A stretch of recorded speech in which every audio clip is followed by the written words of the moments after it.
Yes, yes. All right, a lot of comedians don't want to come to music open mics because it's too hard. We have a name for them. We call them fucking pussies. And let me make it clear, when I call a motherfucker a pussy, I am not talking about this stout bitch right here. This is the font of all humanity, deserving of respect and reverence. When I call a motherfucker a pussy, I'm talking about a newborn kitten that can be taken out by a tapeworm or a stiff breeze. Some people might call this a poor decision. I've made many poor decisions. Recently, my most poor decision is I agreed to be part of an opening act for the third day of an EDM festival, 3 comedians at noon on the third day of a festival. I was going with a pack of youngins. One of these, LJ Sullivan, y'all might know him. He was like, now, Tanya, we're going to be responsible. We're not going to get fucked up until after our show. And I said, uh-huh. Second day in, we're having breakfast. I'm dead-eyeing him, eating a bag of magic mushrooms. He's like, test me, motherfucker, test me, motherfucker. He was like, would you like some coffee with that? And then proceeded to roll a blunt. It was awesome. By the end of the night, we'd done cocaine, ketamine, sass. I drank half a handle of whiskey, which means I'm doing sober October. I kind of needed to give myself a break, and I'd kind of gone off the rails. You know, I needed to lose a little weight, so I did the added difficulty of I'm exercising an hour a day. Whatever. Yeah, you don't do the right shoes and you end up with a bruised toenail. Isn't that sexy as shit? So fucking sexy. And I have people say things to me like, oh, you look fine. You don't need to lose weight. This is not about my fucking looks. It's about being 51 and being stalked by type 2 diabetes. I'm not trying to gain a man. I'm trying to keep all my feet. Yes. I'm very lactose intolerant. Fuck this shit. People give me all kinds of nonsense advice. You know, you should be responsible. You should do this. Have you ever rage quit a job? Woo! Oh, it is the most satisfying thing in the world. The last job I rage quit, I mean, it was full bore, like rip the phone out of the wall, flip the desk over, kick down the door. Fuck this! Fuck this! And then I remembered I work from home. Yeah, my daughter was home, and now I have no health insurance, and she needs therapy, but you know, we'll all work it out. Don't worry about mama. She has other income streams. She does this ha-ha stuff, but you know what else she does?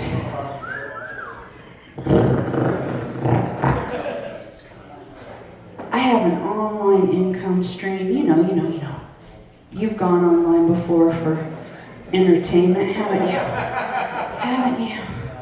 You know, maybe just to keep yourself happy, maybe just to... This is too hard, Zach. This is too hard. It's hurting me. Yeah, you may have figured it out. I sell Magic the Gathering cards online. I'm deeply nerdy. No, really. It's not a bad gig, servicing the needs of nerds nationwide. It's always fun. I'm going to work on some new stuff that I just was talking about. So I did end up having to get an actual day job again, and I'm working at a neighborhood gas station in the middle of the day, and wow. Out by Eagle, wow. It's really interesting. You get a great mix of customers. You get the guy that's buying $4 of gas with nickels and dimes just to try and make it home.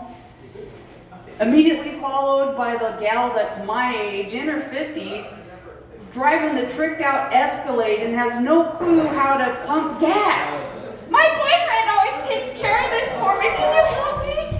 She had no clue. She had no fucking clue. I was stunned. She didn't know that you had to keep the handle squoze to get the gas to come out. She's just like, it stops. I was like, you have to hold it down. I do? Christ, girl. Jesus Christ. She must suck a mean dick. That's all I can say. Because that is to get an Escalade and never have to pump gas. That is astonishing. I've always had to work. I've always had to work. I've always had to work hard. I've always had to do all kinds of crazy shit. Even when I was married, it was pretty amazing. I was the breadwinner, and my ex-husband was going to college, got done with college, got a job, and then came home one day and was like, I talked to my mother today, and she said it's time for me to move out. I said, good. And it led to an interesting period of my life because, you know, I'd not planned to be married in the first place. Marriage and reproduction was not part of my original life plan. So all of a sudden here I am, divorced, learning how to be a single mother. And then I found out I had cancer. Wait, it gets funny. And then I thought I got news that I might be getting laid off from my job. And that's when I realized I need to just reassess my life entirely. So I changed everything and I started getting everything going along. And it had been a while. One of my homies was like, so Tanya, when was the last time you... I was like, punched a guy in the liver? Is that... He's like, no, caught a dick. And I was like...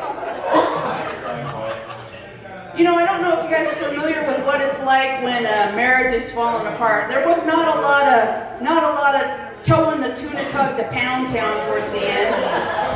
And then I was like busy with all this other stuff, so I just looked him in the eye. I couldn't tell him the truth. I just looked at him and said, 2. He was like, days? Weeks? Months? Oh my God, you mean years? You mean years? This is a crisis. This is good pussy going to waste. We have to do something right now. And he had a job where he worked with a lot of nice, luscious young men. He's like, I know one that will be right up your alley. I'm going to hook you guys up. And I was like, oh, please don't. But he did anyway. And we talked, and I was like, yeah, this is acceptable.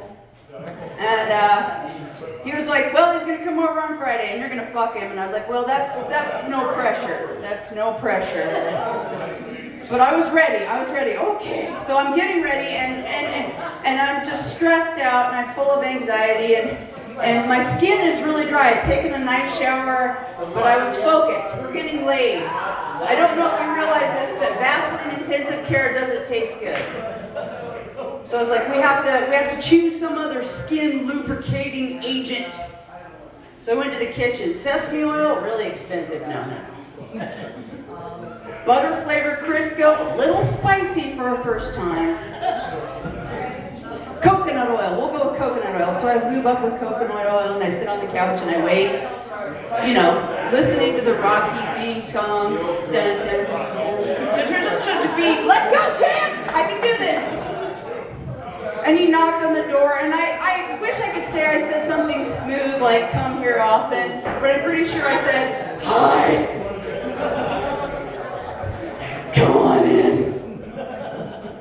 I didn't know what to do. And we're talking and whatever, and you know when you're a kid, I don't know what I said, what happened. You know when you're playing with magnets and you flip them around, they just stick. That's the way we were. Next thing I knew, we were making out, rolling around on the floor, and I was like, oh yeah, I remember this shit can be fun.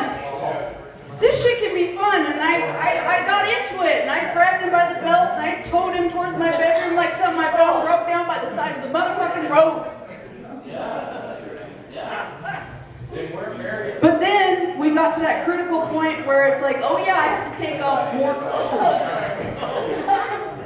And I hadn't been naked in front of anybody but my doctor and my husband for 18 years. I was scared as shit. This little fucker was smooth. He pulled the Bruce Lee.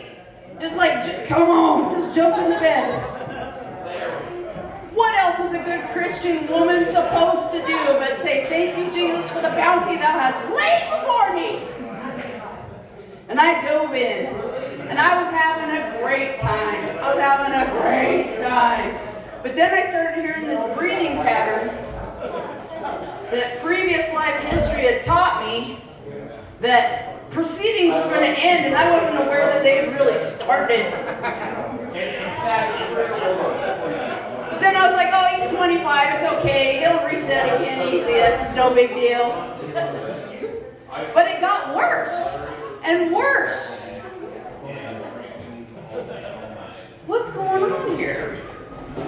And that's when I heard one of the worst things I've ever heard in the bedroom in my life. And let's bear in mind, I've heard, you look like my sister, and I've never done this with a woman for free before. This was worse than that.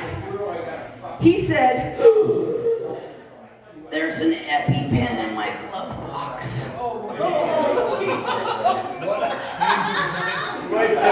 I grab the robe, I run over to his pants, I crack him like a whip, change, wallet, keys, car keys, car keys. I run out to his car, I put the robe on, I didn't tie it, just praying to Jesus the neighbors didn't look out the window.